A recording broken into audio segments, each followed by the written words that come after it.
Today's guest runs a portfolio of companies that generates him $700,000 a day. Don't analyze your fuel. If you need to use revenge as your fuel to become successful, which you want, then use it. Raised to chase the corporate dream, he found himself lost, stuck in a life that his father had scripted for him. 2025 so far has been the worst year of the last 8 years. At the beginning of the year, I had 8 lawsuits. People want to be like, that's not fair. It's like, well, life doesn't fight fair. Today, he's rewritten his purpose, educating entrepreneurs around the world and on track to become a billionaire by 40. What's motivation, right? No one knows. But I can say that it's the equal opposite of deprivation. And so if I wanted to motivate someone to behave in a way different than they normally do, I'd want to deprive them of something. In this episode, we'll dive into his frameworks on building discipline, the power and potential found in human suffering, and how anyone can achieve absolute freedom. Alex Hormozi, welcome to the Jack Neal Podcast. Thank you for having me. I hope I live up to that introduction. I would say it's probably pretty likely. A good place to start here, Alex. So in 2008, the editor-in-chief of the Gilman News published a poem called Drowsy. Okay. Do you remember this? Barely. I'll give you a little bit of it. Yeah. You're sore, can't take it anymore. Your forearms cramp from typing. Are you hungry, or is it just another excuse to stop? You won't, you can't. This poem reads like someone trying to outgrind exhaustion. And it seems like since a young age, you've always had this level of deep discipline, realizing that hard work is the goal. If hard work is the goal, what is the path to getting there? I think it is the path. So I think the point of it is that the process itself, like the thing that you do every day, if you can measure success by how closely you emulate the path that you want to follow, then rather than winning once every 2 years, once every decade, when you achieve whatever, destination you're quote walking towards, then you can win every day and really every moment, as long as you're staying on that path. And so I think that's how I think about work. That's wild that you found that poem. You had a few others in there. One was called Ice Cream, about a girl who you saw eating ice cream. And it made you sad. Seems on brand. Yeah, I think we also found some old yearbook photos. It's that's pretty entertaining. wild. But Hopefully you didn't find, never mind. Well, we had Luigi, whatever the shooter is, he was valedictorian of many years after me. Really? Yeah, Gilman. That's fascinating. Were you apparently just turned out some very sad guys. Were you valedictorian of your class? No, I wasn't. Gotcha. Okay. I was top 10%. On hard work, today you preach discipline and consistency, but also sustainability. How do you know if you're working too hard? So, too hard is such a hard concept to like I would be like, what does too hard even mean? I think that you have a rate of output that occurs over a period of time. And if the rate of output decreases kind of precipitously at some point, then you're not being effective anymore.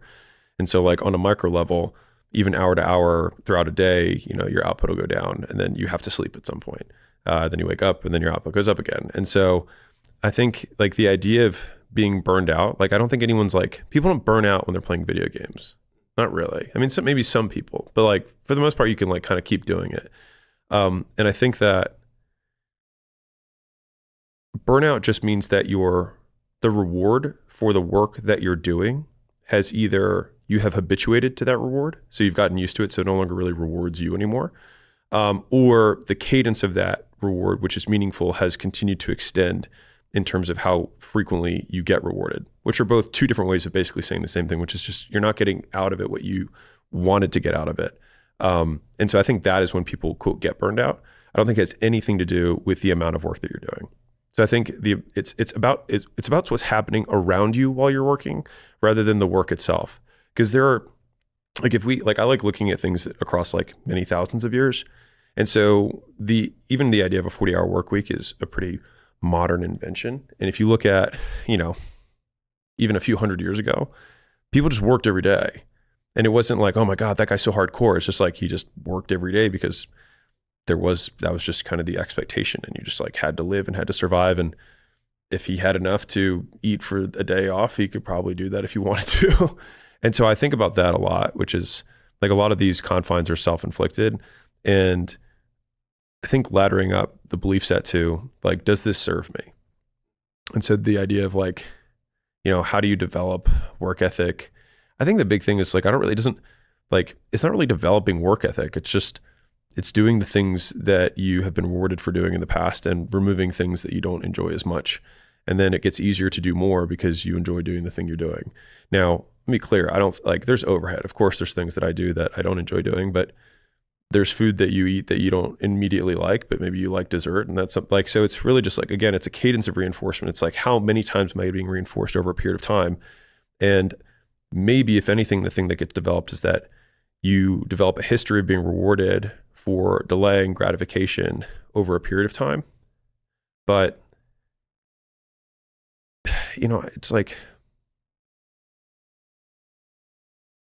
it's weird. Like I get a lot of, I mean, even like the intro that you gave, it's like, I get a lot of press, if you could call it that, or like flowers for having, huge work ethic. But like, it just doesn't feel, and this isn't like, oh, I do what I love. I'm miserable all the time. Like, it's like, there's plenty of times I'm miserable for extended periods of time. I just like, don't really know what else I would do. And so work is just kind of like my default setting. And so people are like, oh my God, that guy works 7 days a week on end. And it's like, yeah, but it's like, so have many people. I'll give you a different frame to like contextualize this. So, so we have a team here, we have an advisory practice, and, for the team to spend all day with clients in person, it's like, oh my God, this is exhausting and we have to present and all that kind of stuff. And I was like, well, I mean, teachers present in front of groups all day, every day, all the time. And it's not like a big deal. It's just like, that's just how it is. And so just reframing something that we see as the big thing, as something that somebody else in a different context does all the time, is probably the most regular practice that I do, which is like, in what universe would this not be hard? In what universe would this be normal? And well, then I'll just live in that universe. Make sense? Yeah. That's kind of how I think about it. I guess to go off what you're saying, I think it's common sentiment preached online, like I wake up at 4, stop working at 10 p.m. Sure. And I guess what I'm curious is, it seems like you believe that people have throughout history worked for extended periods of time, but is that on mentally strenuous tasks necessarily? Because I think of this podcast, for instance, and you might get diminishing returns, but if I recorded 10 podcasts in a day or 20 podcasts in a day, I'm probably going to do it differently than how I would do it if I were doing one in a day. You might put different types of energy. It might be more passive. You might be a little less active listening. So do you believe that you can still build that muscle of working for like mentally strenuous tasks? Absolutely. Really? No question. No hesitation. Even for writing, like you've like gone like 16 Absolutely. hours. Really? Absolutely. And do you have any advice for building that metric? Doing it more. Like, I mean, 100%. It's repetition. It's volume. Like what you just like fundamentally, if we describe a behavior set within a given condition, then it's a skill that we can develop. And we develop skills through modeling, and we develop through role playing with basically seeing what other people do and then doing it ourselves. And so like, it doesn't matter what you're trying to learn. If you like, and it's just that there are some skills that people think reading, people think math, people think like public speaking, like these are all skills, but it's like, in what way does podcasting not fall into that category? In what way does having a conversation not fall into that category? Of course it does. And so I don't see it as any different. The only thing is that you want to have some sort of feedback loop so you can make it even better. But even just the fact of just like, after every podcast, if you had 5 minutes, you're like, okay, what did I do well? What can I do better? And then the next day, reviewing all the podcasts and then doing it again. Like eventually you would no longer get fatigued from it, because you'd habituate. And so for that one podcast, if you only do one a month, you're probably gonna have, your adrenals will dump while you're having the podcast. You have, anxiety, your heart rate goes up, you start sweating. But if you do it all the time, then it no longer creates an adrenal response because you were just accustomed to doing it. And so, I mean, my goal is just to go through the habituation cycle as fast as humanly possible. So I just get used to it. But like, I'll do a consulting day for 12 straight hours. And I'm pretty fresh at the end. I enjoy doing it. I like doing it. And so, and I'm not saying that like, that's how I've always been. It's just like, I've done it over time. And, answering questions, even ad hoc, it's like, how can you answer questions? It's like, well, I'll tell you two different stories. So when I gave my first public speech, that wasn't in high school. When I was in high school, I was really nervous because I didn't know the subject matter that well, because it was, Civil War, whatever, right? Or, pro or cons, affirmative action, whatever. You have to make some debate. Fast forward, I get on stage. My first stage I ever spoke on as a business person had 1,200 people in the audience. First stage ever. And I remember as I was walking up on stage, I was like, why am I not nervous right now? It was like very weird. I was like, I should be nervous. Why am I not nervous? I've been nervous all the other times I've spoken. And so I thought about it, and it was, I have been doing 8 public speaking things a day for years, because at my gym, I had a microphone, same headset, big speakers that I could hear myself on. And I had a bunch of adults in a room that I had to tell what to do. And I did that every single hour on the hour, 8 hours a day. And then I still ran the business on top of that. And so I'd done that for years. And so when I got up on stage, I was like, oh, I'm just telling another group of people while I have a headset on about something that I already know about. And so that was kind of the making, where you start to have, domain generalizations, like, okay, something I did here also applies over here. And so it doesn't need to be a big deal. And so that kind of pattern recognition of like, what other time have I done something like this that it wasn't a big deal? Why can't I just use that as the frame of reference for how I'm going to think about what I'm doing right now? That's a really good answer. Thanks. You kind of have this philosophy of people like to do things that they're good at, right? Mm-hmm. And that kind of comes from building volume over time. Yeah. Is it your belief that most people know what they're good at? No. Well, I'll say this. You do what you have been rewarded for doing in the past. And that is kind of like my North Star of everything. And that's basically the behaviorist view of the world, which is people do what they've been rewarded for doing in the past. So, quote, bad people just behave that way because they've been rewarded for behaving in a, quote, bad way in the past. And so they do it. And if they've been punished for doing that, and punishment doesn't mean from an outside source, it's just something happened that they didn't want to have happen, an aversive stimulus. And so they would stop doing that, right? And the difficulty is attribution around the skill. So it's basically, where's the causal relationship coming from? And typically people will look at what happened before something, like what's the trigger, and that people use that word. But the trigger is false. It's really, the trigger is just the circumstance that gets created that repeats a behavior you've done in the past that you've been rewarded for. And so I gave this example when I was talking to Graham, but I'll bring it up because I think it's useful. It's like, Layla and I would get into some sort of spat about something, whatever. And I realized that I wouldn't get into a spat, but like if she was crying about something, and it didn't have to be related to me, but she could just be crying for whatever reason. I realized that I tended to get angry when she would cry. And she was like, why do you get angry at me when I'm crying? And I would get angry, and then she would stop crying, because then she would get defensive, but the crying would stop. And so she inadvertently rewarded me for getting angry at her in the condition of her crying. So the trigger for me getting angry is her crying. Is it? Or is it the fact that when I have gotten angry in the past, she stopped? And so like, okay, well, why did you get angry the first time? Because that would be the key question. And so what ends up happening is that if you encounter an obstacle that you don't know how to overcome, you do basically something called an extinction burst, which is a series of different behaviors to try and elicit the desired result. And so the easiest way of thinking about this is like a 4-year-old kid who's at a candy, the candy aisle right before they check out, and they say, I want candy. And so the first thing they'll do is say, Mom, I want a candy. And then the mom says no. And then the child changes behavior and says, please, pretty please, blah, blah, blah, blah, blah. They beg. That doesn't work. So then they shout and scream. And so all they're doing is basically flipping through the cards of behavior. They don't do this consciously, but they're just flipping through the cards of behavior until one of them gets them what they want. And so then when a parent has a child, for example, that has tantrums repeatedly, it means that at some point earlier on, they had a tantrum and then they got what they wanted. And so what you did is you rewarded tantrum having rather than rewarding non-tantrum having, right? And so when I think about this with regards to, what was the original question? So I can find my way back Do most home. people know what they're good at? Yeah. And so the thing is that we have been rewarded for doing things in the past. And so when people are like, why are you the way that you are? I would just say like, I have been rewarded in the past for behaving this way. And so I just continue to seek out those rewards. And so these behaviors have worked for me. And the thing is that these skills generalize across domains. So Like working hard, for example, it's like if you do something where you have an extended period of time where you have effort before you have a reward and it works out well, then I'm more likely to repeat that behavior in another condition. And so people are excellent at Netflix and chilling. People are excellent at delaying tasks. People are excellent at avoiding confrontation. Why? Because they've been rewarded for doing so.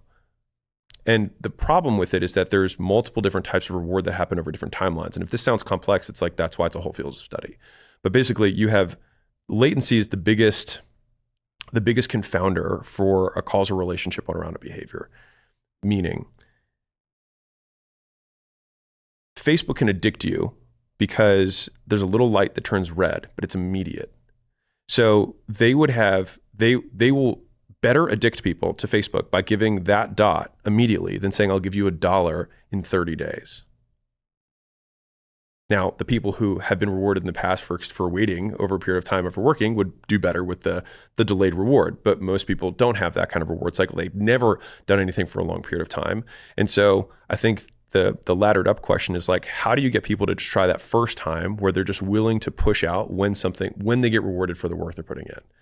And the answer is, I don't know. I think at some point people call it chance, call it, they read some article and they decide to actually try something for an extended period of time. But I guess I would reject the original premise of the question, which is I think many people are good at many things. They're just not good at the things they want to be good at. I guess to get more specific, how can people identify their competitive edge? Because an example I think of with your content, for instance, you run like a big media channel, and if you're posting, let's say you're looking at results and you think, well, motivational content seems to be doing well. Let's push out more motivational content. But it's not like, maybe you don't consider, and I'm assuming you do, that maybe it does well because Alex has a nice soothing voice. Maybe it's because the visual hook is the way the set looks. A lot of people don't consider the multiplicity of factors. Like, how can you get better at identifying those things? I mean, how do you figure out what you're good at? Yeah, because there's volume and then there's also reflection on the volume. And how do you get better at the reflection portion? Yeah, so it's volume times feedback loops. So if you think about skill acquisition in general, now this is relatively well documented, but like you do if I want to learn any new skill, so rather than saying like, what am I good at? I think it's sometimes more valuable to say like, what do I want to get good at? Now, people have quote proclivities, or they're like, oh, I'm naturally predisposed to these things. Maybe, but you can't control your genetics and maybe you don't know. And maybe it was just a nurture thing that earlier on. I remember I had this, and I will loop around to the answer, but I was in college, and one of my favorite professors, he taught a class called Systematic Inquiry, which is basically like, how do you ask questions and answer them, which is great. And he's a super nurture over nature guy in terms of like his thought process around the world. And I tend to skew more towards the nurture side as well. And he said, like, all the things that you guys think you're naturally good at, you're not naturally good at, you just got good at them earlier. And so I was like, I've always been really good at languages. And I was like, I feel like that's something. And he just looked at me and he was like, I mean, do you have a parent that speaks another language, or there's someone in your life? And I was like, oh yeah, both my parents are bilingual, and I spoke French as my first language. And he was like, why are we even talking? And it was like it felt so, because I didn't see I was like, it was so natural to me that I didn't even think about it. But the very first, my existence was 2 languages. And so incorporating third, or even seeing English differently, was something that, quote, came natural to me, but it was just like, I had a different skill set that was repeated earlier on. And so to the original question in terms of skill acquisition, it's like you have a volume of activity that you're doing. So if I want to learn how to, play the trumpet, it'd be like, I'm going to play the trumpet for an hour, and then I'm going to look at other people who play the trumpet and compare what my notes sound like to compare what their notes sound like. And the fastest way to do that is to have an expert tutor. Like, I'm a huge fan of tutoring. It is the fastest way to learn. The second fastest is in small groups. And the third is to join a community of people who already have the same skill. And then you can basically learn through osmosis. And when I say learn through osmosis, it's just learn through observation of the small skills and skills that they do on a regular basis that increase the likelihood they get what they want.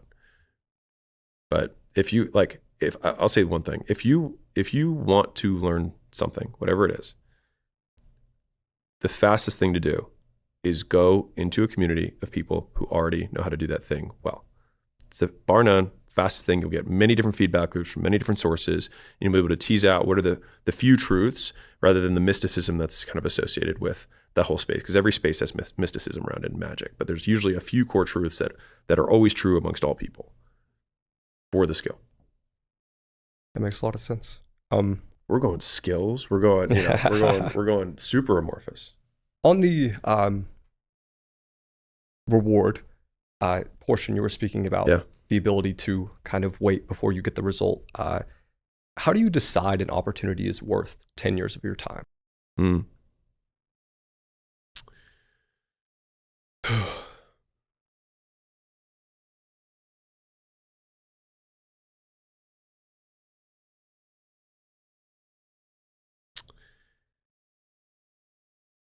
I think even in asking the question, it's a question that I probably wouldn't ask. And so maybe there is some outcome that would be material, but immediately I go to what would my days look like? And I tend to reverse from that.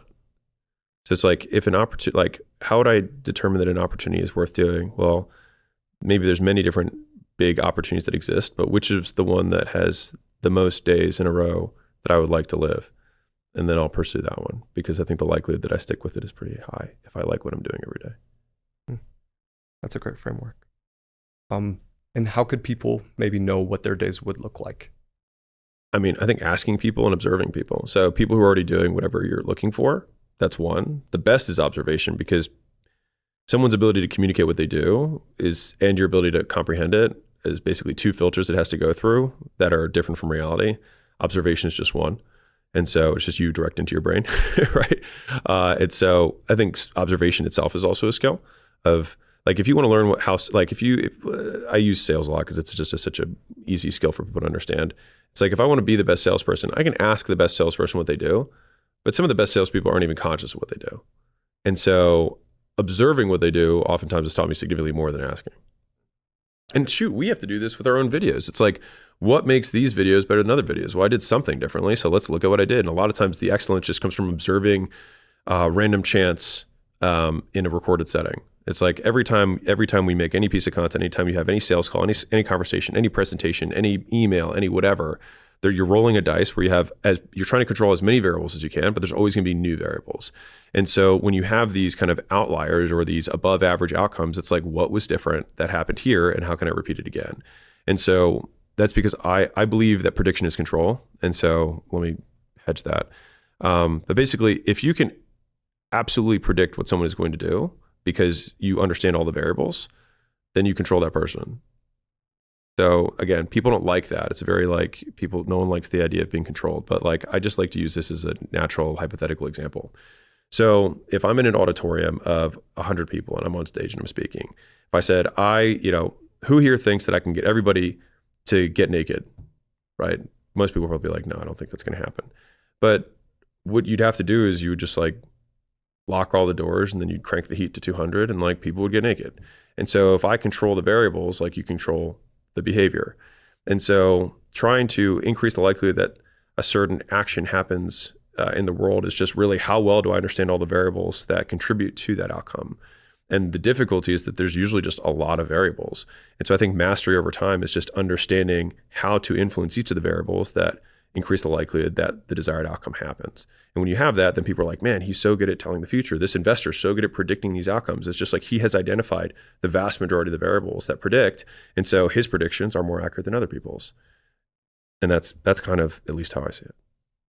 And I could be totally, let me give you something useful for everyone. So like I deal with obviously a lot of employees, founders, et cetera, like throughout my days. And one of the frames that comes up a lot is so-and-so isn't, doing what I want them to do, or I have to have this hard conversation with somebody.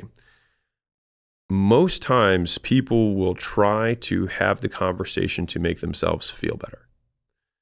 But if we flip the question to what would I like to have happen, number one, and then number two, what increases the likelihood that occurs, you do a very different set of behaviors. So I'll give you an example. I had a friend of mine who's a pretty big influencer creator, whatever you want to call it. You would know they are. And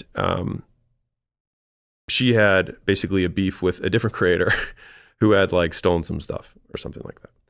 And so she was like, hey, what do you think I should say to this guy? And I was like, well, what do you want to have happen? And she like thought for a second and she didn't really have a clear answer. I was like, well, if I were you, I would want to decrease the likelihood this occurs in the future. Does that sound like a fair outcome? She was like, yeah. I was like, okay, well, does you yelling at him for it decrease the likelihood that occurs in the future? Or does he just do it and then he's just not friends with you? And she was like, huh. And what happens is oftentimes like you go through enough of those loops and you're like, maybe I just don't really gain anything from saying anything. I'm like, yeah, probably. And so I have an internal joke with my closest friend, Dr. Kashi, which is we call it the undefeated champion of the world, which is the third path, which is do nothing. And so many times, like when you run through all the scenarios, most of the times we just want to do something because we want to feel better. But it actually doesn't increase the likelihood that we want to have happens. Most times you'll just increase the likelihood for retaliation. And so me yelling at someone just increases the likelihood that they yell back at me or that they try to do something to counter control me. And so it's like, well, I would rather just like not play. This game has prizes and I don't want any of them. When is the time to play? When there's prizes you want to win and you think that there's a path that you have a high likelihood of winning them. My dad used to say this to me when I was really young, and I don't think I really fully grasped it until I was older. But he said, I don't play unless I know I can win. And I think part of it may be because he just didn't want to play games with me, who knows? But that sounds ugly. No, my dad's great. But the thing that I took that like later on, and I took that as like, one, mini games are not worth playing.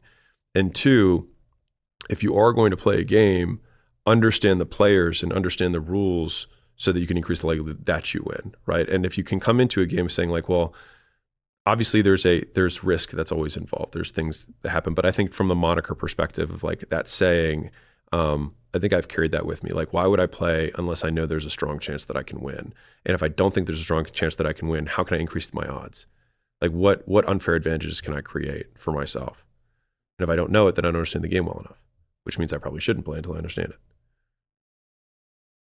I want to go back to something you said a minute before, because last interview I asked Layla if there were any unexpected consequences of becoming famous on the internet. And she basically hinted at no, besides the hate portion.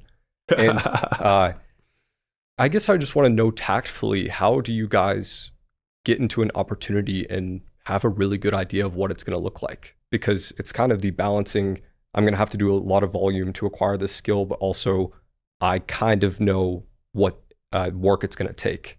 Because content, or when you switched, I think you sold Alan and went to acquisition pretty quickly after. Had you just been observing like different private equity and that kind of thing? There was a few things that kind of contributed to starting acquisition.com. One is that Layla and I had made 2 investments in 2020 prior to us selling the company at the end of 21. So we'd almost had, a year and a half where we had made these 2 investments and they'd gone really, really well.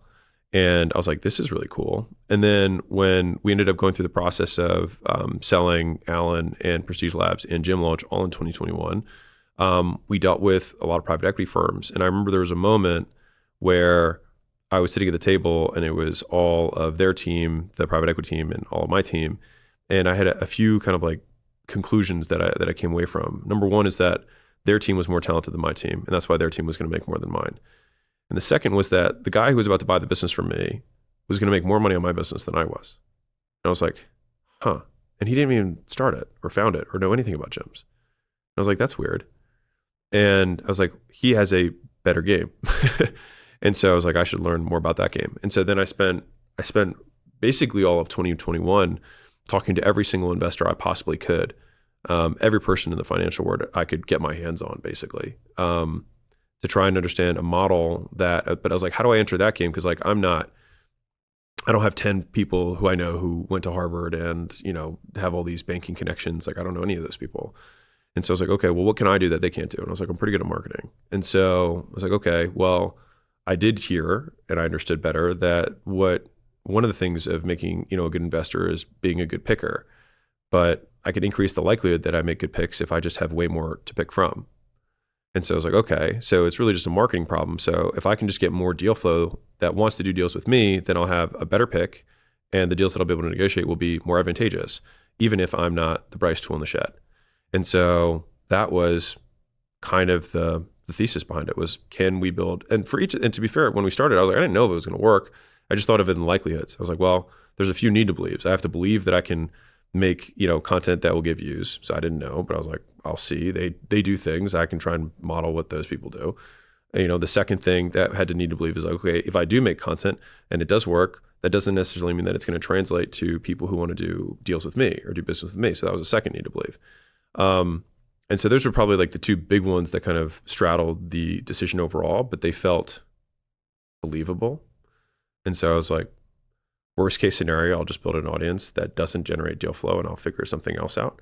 But that just felt like a pretty good idea at the time, which was if you can build an audience that trusts you because of value that you've provided over an extended period of time, then I just had faith that I would figure out what to do later.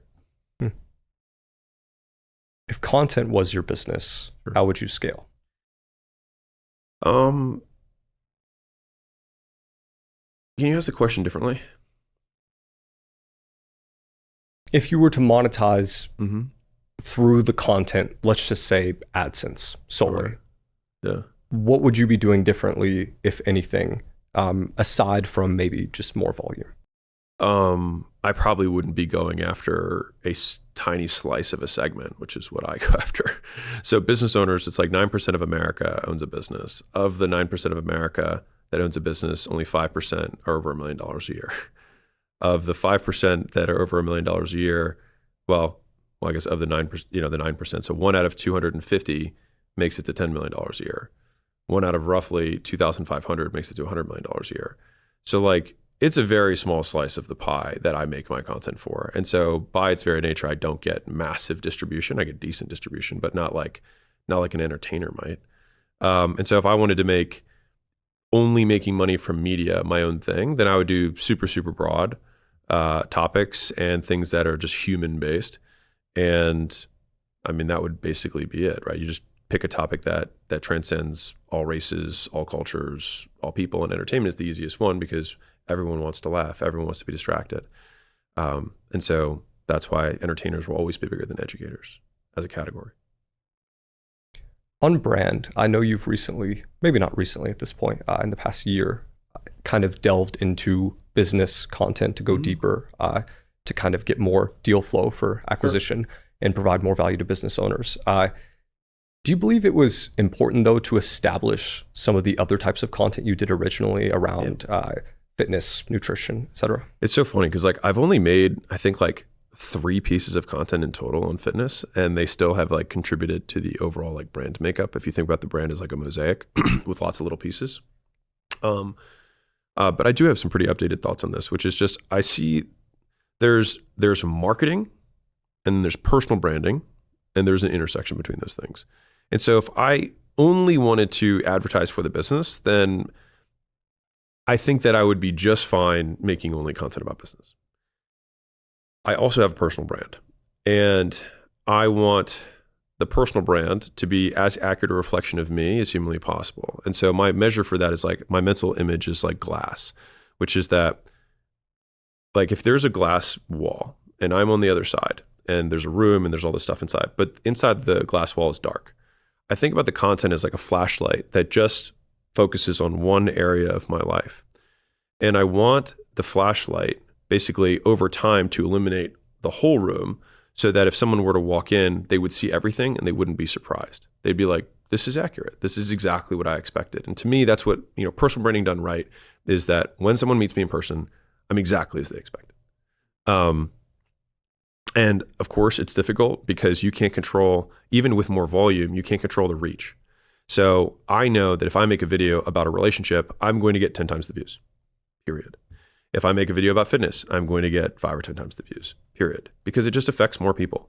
And so I have to be really careful with those pieces of content because even if I make 1 out of 10 is fitness, it'll still look like I have a 50-50 fitness versus business brand because I get 10 times the views, even though it's 1/10 of my volume. And so I can make very, very small percentage of content that will proportionally represent me. And I think this is kind of what the curation of a brand is, which is like trying to kind of manage it like a garden. Some weeds grow faster than others. Not to say that, fitness is a weed or anything like that, but there are just some plants that grow faster.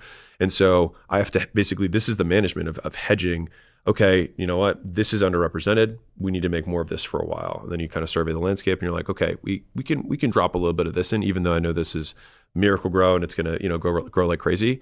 And I want that to be a representation of me. And so if I look at my life just in terms of hours, like whatever, 168 hours a week, it's like I probably spend 10 hours a week, maybe 12 doing fitness stuff out of 168. So it's like, okay, that's it. That's what should be proportionally represented in the content that I have. If I, you know, I'm with Layla and we're doing like, you know, romancy things, if you want to call that, for, you know, 4 to 8 hours a week, then it's like, cool, then that's what I'm spending there. If I work, I don't know, 12 hours a day, the other day, you know, the other hours of the day, then I want that to represent the vast majority of my content, because the vast majority of my life is business. And so that's kind of how I think about curating. It's not like, oh, I have these 5 content buckets and I have to hit them all. It's just like, who am I? And also I go through seasons. There are probably some seasons where I'll be more, you know, romance oriented because Layla and I are going through that season for our relationship. And I might, like right now, I'm on a pretty big fitness swing. And so I'm actually working out pretty hard right now and I'm enjoying it a lot. And so it wouldn't surprise me if I make a little bit more fitness stuff, which I probably plan to. But the reason I also shy away from relationship and fitness content is that there's no objective reality. And so like there's no relationship billionaire. The only qualifier for a successful marriage is that you are not divorced. That's it. So that's it. That's all there is. You're not divorced. And until you're at like, you know, until you're like 80, no one cares. Like, and so it's like, you know, it's like, this is what's working for us. We've been married, you know, over 8 years. Use it if it's useful for you, you know? And to the same degree, fitness, because there is, quote, scientific studies, and I'm putting quotes around this because every bro under the sun, if you've ever consumed any fitness content, there's like 100 guys who are armchair PhDs. I just like, you know, I'll be like, this is what's worked for me. And then one guy can pull up one study, another guy can pull up a conflicting study. And it's just like, I don't care. Like, do whatever you want. This is what's worked for me. And so I try to take it from that perspective, which is how I, not how to. And if I am going to do a how-to, I'll usually put a caveat of like, under these conditions. Like if you're trying to maximize for money, this is what I would do. Not, this is how you make more money. It's like, well, it depends on what's your goal. Yeah. I think that's a great framework for being authentic, because so many people talk about it, but that actually gives measurable outcomes to look at. Well, do you want to I'll give you a fun definition for authenticity, which is how you behave when you have no chance of punishment. So oftentimes when you're alone, no one can really punish you. And so that is how you behave. That's you being authentic. What you think to yourself in your mind is often your authentic self, your authentic thoughts. And so if your actions and your words match those thoughts, then I would say that you are acting authentically. The problem is if your thoughts or the way that you behave in private is in any way against cultural norms or rules, then you cannot be authentic. Or rather, there are degrees of authenticity. How authentic are you, rather than are you authentic or not? And I think most people would just strive to be more authentic and just seeing it as a continuum rather than a binary. Again, I think that's a great definition. Kind of showing what your life looks like. I had a mentor talk to Dr. Kashi, and he said that you had... You talked to Dr. K? Yeah, he did for me. He was like, what should Jack ask Alex about? He's the GOAT. And he mentioned that you have a bunch of books that are just kind of vaulted, stored away. Yeah. But out of the ones, maybe not ones that you've written anything, is there anything that you want to write a book about? Oh yeah. Yeah, I mean, we, because it'll be Trevor and I. We will write the behavior book. We will write it. And I think it will be the book that sells more than all my books put together. That's me calling it. Yeah.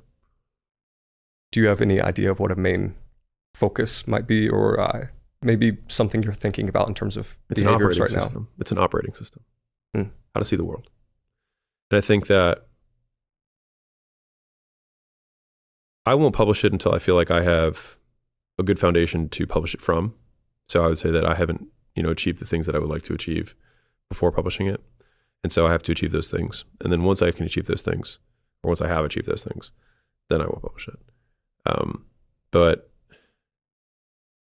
basically that operating system, my relationship with Dr. Kashi has changed my life more profoundly than any relationship that I've had.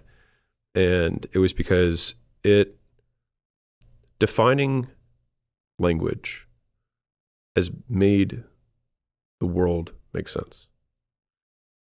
And the vast majority of people spend a lot of their time talking to other people and thinking that they're communicating when really they make face noise at the other person, and that person can't define any of the terms that they're hearing, and then just has some loose definition that they don't really operate on, that they're listening. And that's why, the vast majority of the time, like, nothing occurs when people talk. They just like make noise at each other because they've been rewarded for making noise at each other in the past, right?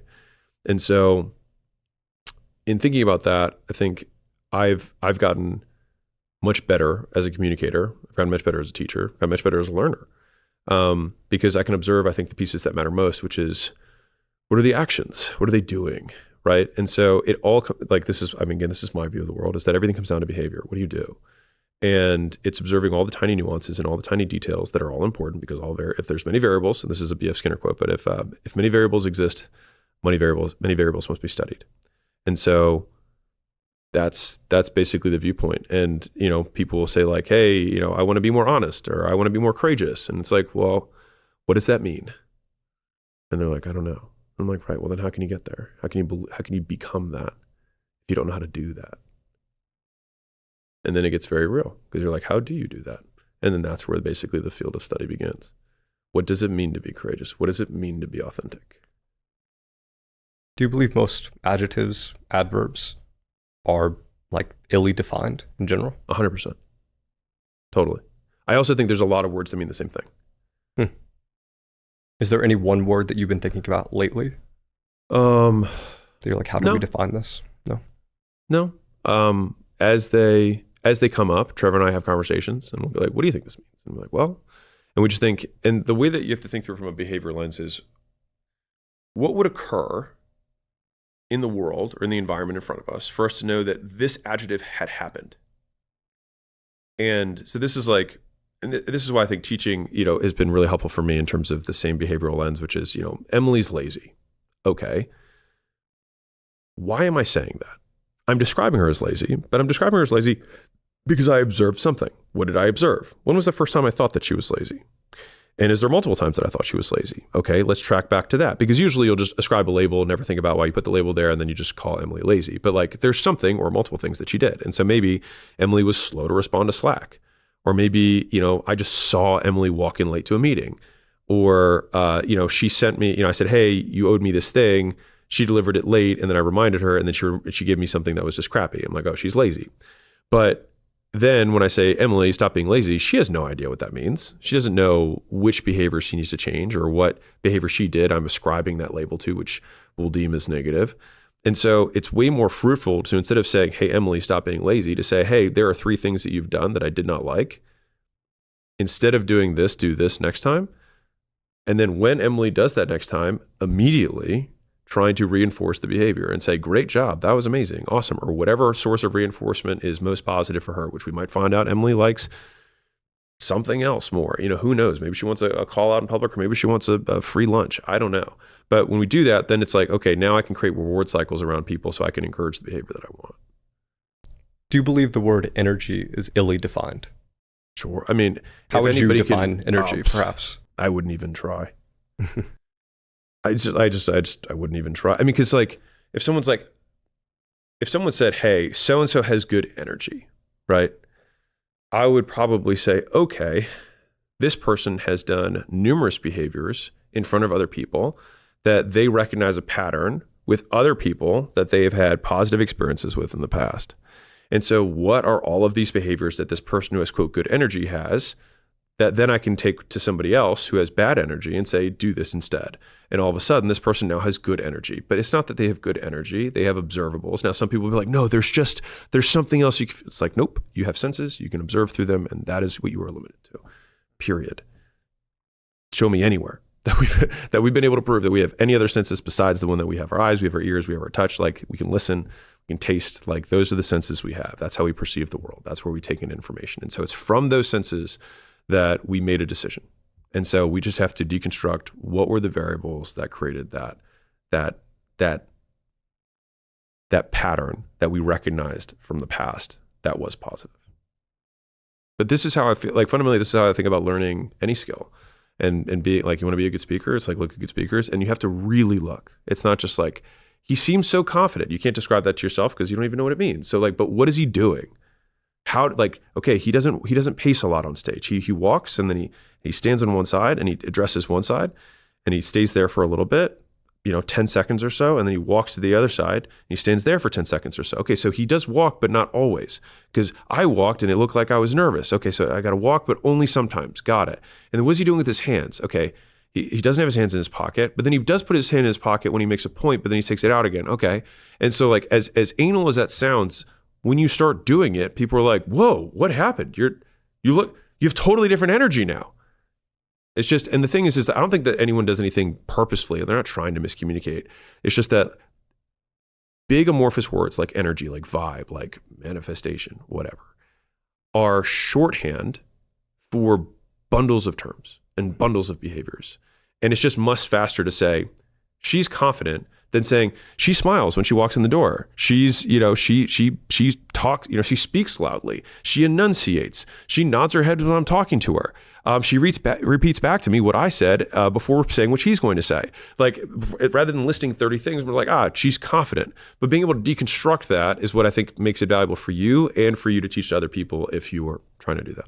I think I understand the framework around most words, but I guess, how about energy in the sense of I have a lot of energy today?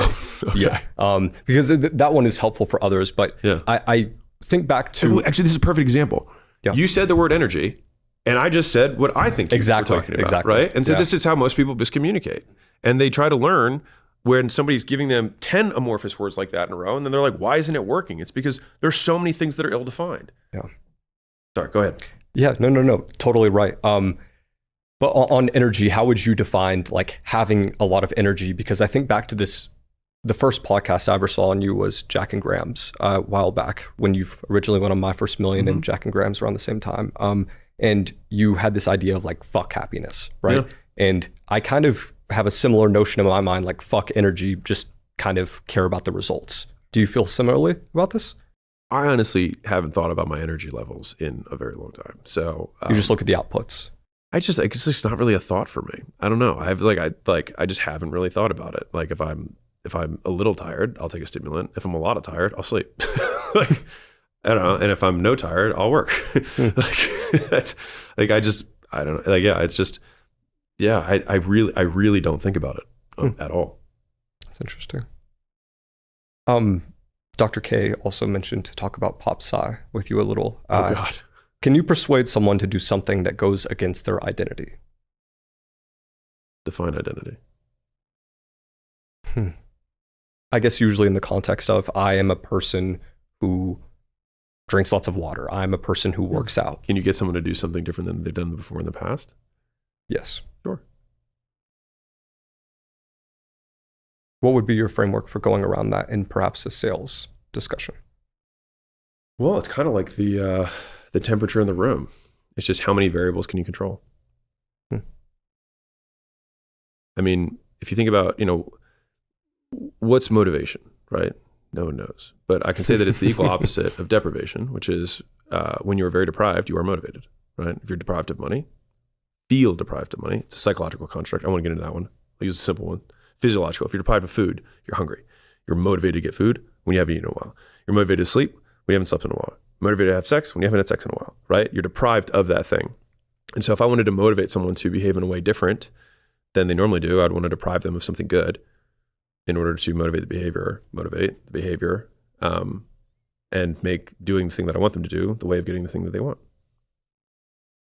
And I think a lot of it just comes down to clearly communicating. And I would say, like, the longer I've been in the business of business, I have done away with a lot of the fanciness of marketing and sales. And it's about clear, not clever. How can I, as clearly as possible, communicate to this person? And I think having kind of the behaviorist view of the world has helped me be more nuanced in my communication, more specific with my language, which then makes it clearer for people. And then it increases the likelihood that they do the desired behavior because I was clear with my instructions. If people are illogical in the buying process, why do we base offers in logic? Well, the premise is that people are illogical. I don't think they're all logical. I think it depends on the nature of the purchase. The bigger the purchase, the more logical they are. The smaller the purchase, the quote less logical they are. And this, Kahneman, Daniel Kahneman made his whole Nobel Prize around this concept, which is thinking fast and slow. And so I think it depends on what you're selling. And so I think the original question was why have offers that are based in logic? But that assumes that someone's going to interpret everything logically, which they wouldn't anyways. Also, the more advanced the person that you're selling to, the more they already translate features into benefits, which is a fun one. Tell me about that. So if you're selling to a super advanced car buyer, you don't need to say, man, this McLaren, whatever, is going to make you feel vroom. Like you're talking to an advanced car buyer, they're like, tell me about the carburetor, tell me about like the engine, and tell me about the injector, and tell me I don't know anything about cars, but like whatever, like whatever those things are. Like if you're trying to, like for me, like I was thinking is like, what's something I know a lot about? Like I know a lot about gym equipment. Like I love gym equipment. I'm a gym equipment phenom. Or fiend rather. If someone's trying to sell me by like the feeling, I'm like, that's not like, I'm like, show me the machine, show me the strength curve. Like because I will then translate it in my mind into the benefits of what I'm going to get from it, because I already know what I'm going to do with it. And so the more advanced the person that you're selling to, the more you actually can talk about features, because they're doing the translation on their own and prefer the specificity of language. If you're talking to a beginner, then the rich guy who just wins the lottery, then talk to him about the vroom vroom of the McLaren and how the girls are going to love him. So I think it just depends again on the buyer. Now, to be fair, both of those people buy McLarens, and it's up to the salesperson to figure out which one they're selling to. This might be kind of vague, but how do you... That's all we've been doing. Alex, I'll just say this, just an aside. You're an extremely hard person to craft questions for because of the way... No, it's a great thing. It's been a great exercise for me and my team, because I'm like, well, I already know how he defines this. We have to redefine this because he interprets it through this framework. So it's been a lot of how do we get you thinking into the future a bit, which I find really interesting. But how do you get what you want out of a negotiation? Oh, this is an easy one. Don't need anything from the other person and have something that they want. Don't get anything you need from the other person and have something they want. Basically, if you have something that someone else wants and they have nothing that you want, you have all the cards. And so a lot of people think about like, what are the tactics in negotiation? Like, should you log roll? Should you, should you anchor high? Like, I think all of those things are valuable in increment, but the order of magnitude improvements in negotiations happen from supply and demand. And I think that it is like the two laws of business that I put on the pedestal, which is why the whole logo of acquisition.com is based on it, is you've got supply and demand and you've got leverage. That's a fulcrum for leverage. And so those two are just, those are everything. Those are everything. Like everything, in my opinion, just spills from those two kind of laws, is getting as much as you possibly can for what you put in and supply and demand. And so in a negotiation, both of you guys have demand, but it's just like, who has more? And so if, we can run through 100 examples, but like, let's say you have an employee negotiation for a contract in terms of their employment. If you need their skill in order to create lots and lots of value in the business, and there's no one else who does that thing, they have leverage. They have the supply and demand, and that conversation is supply is one, and demand is lots of people besides me. Now, if I'm the only person who happens to have a desire for that specific skill set, which would be a really weird scenario, but let's say that, then it's like, then you're truly in like a head-to-head, like they need you and you need them, and how are we going to do it? Which is really just a game of chicken. Again, but it's a game of chicken, and that game of chicken is still predicated on who needs the other person less. Like who could live after they cut their arm off more, right? Who could live better? And so, so many things are sales or so many things are negotiations, depending on how you define it. But like, if you're in the dating market, if there's way more girls who want to be with me than there are guys like me, then I will be able to dictate terms. I'll be like, these are the terms under which I want to enter a relationship.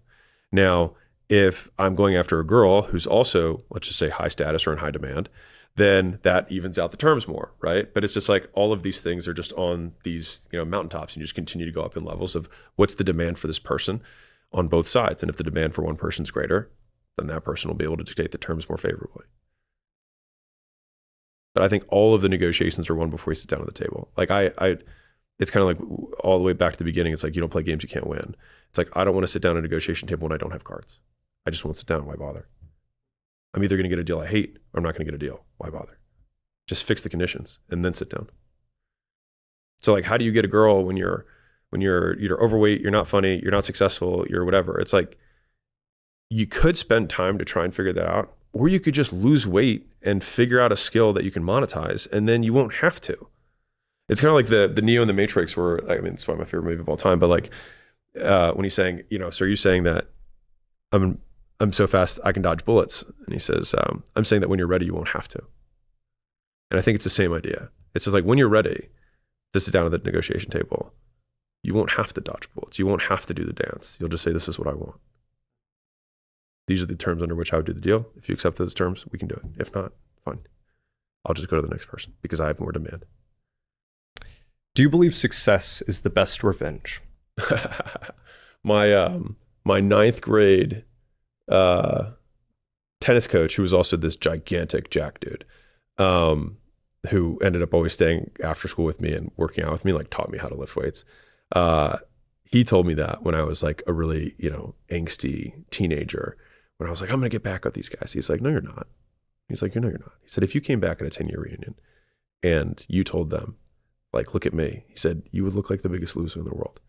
But in your 15-year-old mind, you're like, it's going to be awesome. But when you play it out, it's like, no, it actually isn't awesome. Like, the only way that you can really, quote, get back is that you would, win so big that you shrink them into irrelevance. And so I think like the real behind the success is the only revenge is that you just don't really think about them anymore. It's just not really a thing. Because if I actually thought about somebody every day, they won. Like, they won. And so I balance, or I hedge that against, if you want something out of life, then I am willing to burn whatever fuel I've got. And so I think a lot of people, so there's this boat, this seems like a non sequitur, but I'll wrap it around. There's this boat that I remember seeing in a harbor once, and it said, don't analyze your pleasures. And I thought that was a really interesting name for a boat, first off, but it was a really interesting phrase. And so I thought about that, and I was like, well, don't analyze your fuel. Because I think a lot of people are, some people want to have passion, but like, passion I think is very fleeting. There's a lot of things, there's a lot of overhead in doing the things that you want to do. If you want to get in shape, there's plenty of days you don't want to work out. Plenty of days you'd rather just eat cookies. Like, there's overhead, right? There's things that you don't want to do, even if you like fitness. But if you need to use revenge as your fuel to become successful, which you want, then use it. And so if you don't have any of the positive, emotions, if you want to call it that, then use the negative ones, and then maybe we'll get to a point where you can use some positive ones. Because I remember I went to a performance coach years and years ago. It didn't last long, but I said, I feel like I have fuel. I said, but I feel like it burns dirty. Like, I feel like I can accomplish whatever I want. I was like, but I don't like the fuel that I use to get there. And she didn't really have a good answer for me, but that's why it didn't last very long. But even going through the process of asking the question made me think about it. And I was like, why do I say it burns dirty? Like, what about it does it affect in my life? And then I was like, well, is there a way that I can do the same behaviors I do when I'm, quote, angry about something when I'm not angry? And then over time, I was like, well, then I can just get rewarded from the activities and shift away from kind of the original catalyst for beginning the behavior set. And so I think there is some sort of kind of inertia that you have to overcome in the beginning. And that's why I recommend to people, just use whatever you got.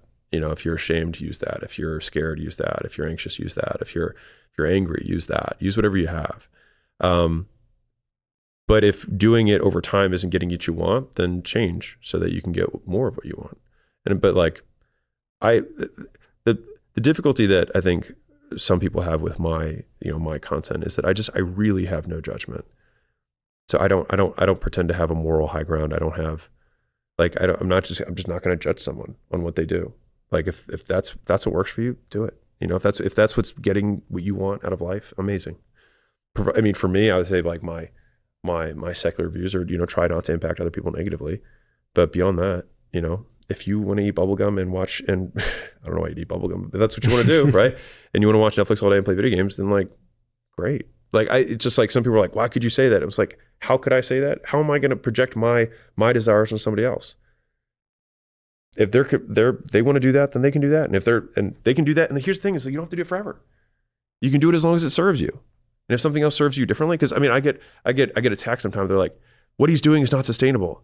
If there's a day where I don't want to do what I'm doing anymore, I'll stop, or I'll just shift. I'll do less. It's like we have this idea that anything that someone does is forever and always. And the only thing that's guaranteed is that it won't be forever. And it's certainly not always. And so it's just like we make these projections of other people that we fictionalize them. We create these straw men that we attack. And they're just not real. And so at the same time, that's a great way of overcoming kind of the multitude of hate you get when you just, expose yourself to millions and millions of people. Is like, they're not attacking me. They're attacking an idea that they have in their head of somebody else that I remind them of. And that's okay. So at the end of the day, it really just comes down to if the belief is useful. I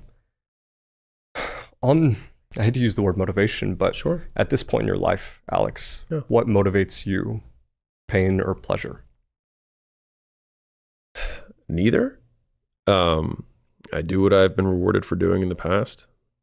And I think the heart of the question is, why do you do what you do? Why do you still do what you do? Why do you still quote work so hard? I'll give an answer that people will not like, but I took a year off in 2021 and basically didn't work. And what's interesting about that year is that it was one of the most depressed years of my life. But looking back on the year, so I remember it differently than I experienced it. And so the thing with memory is that it's tricky because it doesn't actually like work like a computer. You selectively remember the good things and you don't remember the bad. And so what's interesting about reward and punishment is that punishment fades, reward sticks. So for example, like the reason that the morning after you're hungover, you're like, I'm never going to drink again. And then 7 days later, you're out of the bars and you're drinking again. It's because the punishment of the drinking fades, but the reward stays the same. And it works across everything. So the reason that you break up with a girlfriend and then a few months later you're like missing her is because the reward is still there. And the pain associated with the person fades. And so this is why like some people like so many long and continue these cycles of getting back together and breaking up, getting back together and breaking up, is because one of these sticks and the other one basically renews and then disappears, and then renews and disappears. And so if you want to continually punish someone, on the flip side, you have to vary the intensity and style of punishment so that it stays novel. Otherwise they habituate. Weird, right? And so to go back to the original question, was like, why do you do what you do? I don't think anyone can really answer the question in general. I think people can create a narrative. Like I could tell you a story, my dad didn't hug me enough, or there's this big pie in the sky thing that I really want to accomplish and I think humanity needs it. Like these are all really compelling narratives and they've been repeated a lot of times. I think they're just answers to questions. I don't know if they're actually reality. And so when I think about that, it's like, I behave this way because I've been rewarded for behaving this way. And to close the loop on that year that I took off, I have had days that I have good days and I have days that I have bad days. And I have suffered during the year that I was off, and I have suffered during the years that I work a lot. And so my objective experience hasn't really dramatically changed year to year. I think it's slightly improved, more so because of my basically just skills have improved in terms of like how I can reframe reality. That's gotten a lot better. But by and large, like if all of our experience is how we choose to perceive the world, then like it's all in our heads anyways.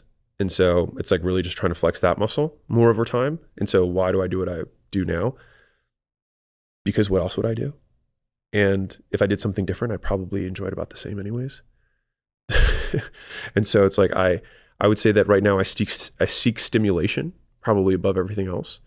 And so there's few things that stimulate me more than the work that I do. I have a note on my wall of like the 3 activities that I enjoy most in life, which I think is a really good activity for anybody. 2 activities that I've done lately the first one I've done for a long time. The second one I did lately. The first one was, I had this boss. I've told this story before, but it was meaningful for me. So I had this boss, first boss, second boss. Well, first adult boss I had. And I had some good weekend. And I came back and she was like, "You seem happy." And she said, "You must have had a good weekend." And I was like, "Yeah, Yeah, I did. And she said, I'm pretty sure the secret to happiness is living as many days in a row like that as you can. And it was actually a pretty operationalized definition for me. I was like, huh, I can do that. Like, what is one day that I like? How do I live that day as many times in a row as I can? And that's actually been a pretty, like, probably the most operationalized way of trying to live my life that I still do to this day. And the thing is that I think that day can change. And so what are the components of that day? And I'll bet you the things that I wanted to do as my perfect day when I was 20 are different than what they are at 36, and they'll be different when I'm at 56. And so doing that exercise of what is the perfect day for me now, and then how can I maximize the likelihood that I live that day over and over and over again? And I think that has been a really, really powerful recipe for me for, quote, happiness. The second frame that's been really helpful for me in terms of reframing suffering has been a couple things. But I'll give you two frames. One is when things are really good in business, I'm typically suffering because growth pains are painful. If things are plateauing, I'm usually suffering because plateaus are painful because you don't know, like, why are we stagnating? What's going on? And if you're declining, it's really painful. And so it's just like life is painful. And so pain in of itself is not an indication that there's something wrong. Suffering is not an indication that there's something wrong. It's just feedback. It's a signal. And so that's been helpful for me. The second is I actually ranked my basically all my adult years. So I say post-college, all the years that I've lived. I actually just force ranked them. I was like, what was my best year objectively? And so what's interesting is that I have a really good upward curve, but I definitely have local minimums. And so like 2025 for me, I think is a local minimum. It's probably been the worst year I've had. I think in the last, I could look it up, but I think it's about the last 7 or 8 years, probably the worst year I've had so far. Yeah. But in 2024 is my best year of all time.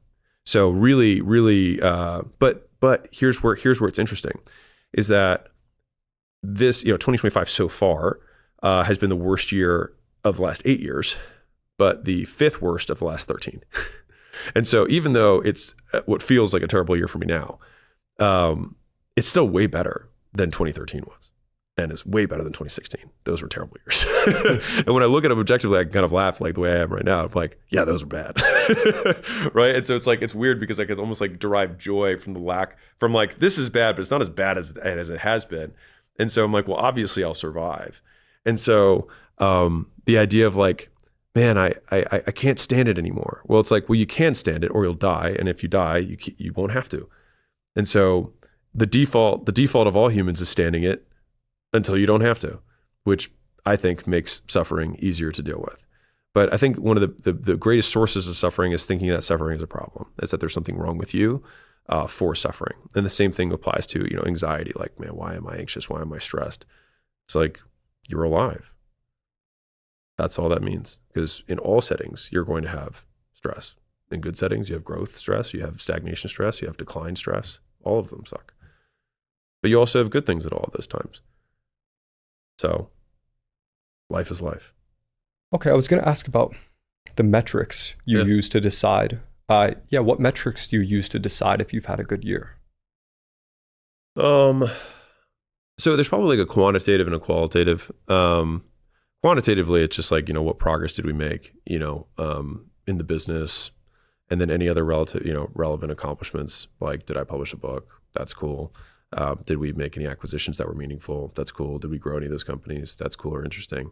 Those would be just kind of like the quantitative side. From a qualitative perspective, I would say I would look back on the year and be like, how many days did I live the type of day that I want to live? And there are moments where I'm like, I am sad. I would prefer to not be this way. What can I change about my conditions to decrease the likelihood that I feel this way? And like February was a horrible month for me this year. And so I was like, okay, I should change something. And so that's what I set out to do. I was like, I'm going to change things. And I will say April has been better than March and is better than February. Circumstantially, can you speak to the things about February, perhaps? And what variables you changed? Yeah. Well, it's just, so I had, at the beginning of the year, I had 8 lawsuits that were ongoing, which is a huge mental drain. I was able to resolve 5 of them in February, which is great. So that was a huge kind of load off. There were some health things that we were dealing with.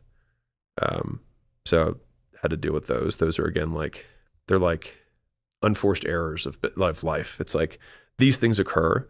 And I had this really pithy quote that I texted to a friend of mine, which is life doesn't fight fair. And so I think it's just like a really interesting reminder for me when like bad things happen. I'm like, oh yeah, like, because people want to be like, that's not fair. It's like, well, life doesn't fight fair. Like, we have this demand of the universe that it fight fair. It's not going to fight fair. And so in thinking about that, it's like just a good reminder. But yeah, it was just a confluence of just many negative things. Some of them business related, some of them not business related. And, you know, we were growing really fast at acquisition.com. And so there's huge constraints in the business in terms of talent. And so it's just lots of people, very spread thin, and trying to, you know, handle any kind of interpersonal things that come up from that. And also while maintaining, like, because I'm spread thin too, but also being encouraged, like being spread thin, and then also being a positive force to the greatest, you know, degree possible within the company and showing up that way for the team. So it's just draining. That's all. Just very draining. From interviewing a lot of successful entrepreneurs and content creators like yourself, I've noticed a lot of them are in pretty good shape. And I think it's because they have a reward system based on taking action rather than thinking. Would you consider yourself someone who overthinks? No. No? What practical steps do you take to reverse negative thoughts? Well, I would say first step is, why is it negative? Yeah. Like, why am I judging this thought? And that usually diffuses 99% of them. But if it's a thought that I don't think serves me, then I'd be like, is there a thought that's alternative to this? Is there a reality in which this thought could be a good thought? So it's reframing the thought. Then there's the frame of the veteran, which is, if this bad thing happened 1,000 times in a row, would I still think it's bad? Which is habituation. And so I think it's just useful to have like multiple cards you can flip through. Like a fourth frame that I'll go through is like, okay, well, I'm a slightly advanced ape on a little blue marble, and in 3 generations, everyone who knows me will be dead. And this problem is probably not going to be meaningful. And so it's just like, how many different, you know, reframes do I need in order to make this irrelevant? But I think cosmic irrelevance is probably the most powerful one that I shift to most frequently, which is just like, oh, right, we're, you know, orbiting the sun, which is orbiting a galaxy, which is orbiting another thing. And I'm like, okay, this doesn't matter. Like, by the time the sun, you know, like the light from the other galaxy comes to us, it's like, I will be dead many times over. That's just for the time for the light to get here. And so just like, it just minimizes a lot of the quote negative thoughts. But, you know, I get asked a lot of questions, and I get invited on podcasts like this. Like, I have, you know, some sort of answer. And I've just had, like, I think if we're being like super real, like if we're dropping all the pretenses, like I get invited onto these things because I make a lot of money and I have a lot of followers. Like, if we're like just being real. And so it's like these two skills, which is like how to make videos and how to make a profit, sometimes related, sometimes not, are the reason that I get invited and then ask questions around life, which I find just kind of interesting. But fundamentally, I think that so few people know anything about anything that has been kind of my ultimate stress reliever, which is like, oh, I don't know. I'm like, oh, well, no one else does either. You know, and that's just like, and I think there's some people who have like natural predispositions, because I do think there's something to say with like mental chemistry and things like that, because I'll give you my logical reasoning around that, like nature versus nurture. Like, there are wolves and there are golden retrievers and there are golden doodles, right? And all they did was they just found the nice wolves and they kept breeding the nice wolves until eventually they had dogs, right? And then they bred the nicest, cutest ones to make, you know, perma puppies or whatever. And so if I think about 8 billion humans, I'm sure there are some lines that are perma puppies that exist that are just pretty much always happy, that are just golden retrievers, that just are that way. And I think that there are also some lines that are just Dobermans, and there are some pit bulls that are there. And I think that you can try to take a pit bull and get it to be a couple order, you know, the happiest pit bull, but it's probably never going to be happier than a golden doodle, even the worst golden doodles. And so I do think that there are bands of kind of change that are possible. So there's like, wait, how doesn't this conflict with the nature nurture thing? Sort of, but the thing is like, I can't control that. And it's also not useful for, it's like, maybe I actually have golden doodle genes and I've just been living, in the life that I have. Maybe I'm just an unexpressed golden doodle. That's what this comes down to. I'm not just a Doberman. But the question is, does it serve me? So I believe that about the world, but in thinking that I'm preordained to a certain set of believing doesn't serve me. So it's like, okay, well, what are the things that are in my control, my behaviors, and then I'm going to try and adjust those things, to maximize the likelihood that things that I want to have happen do happen. Anyways, to circle back to the original thought around this,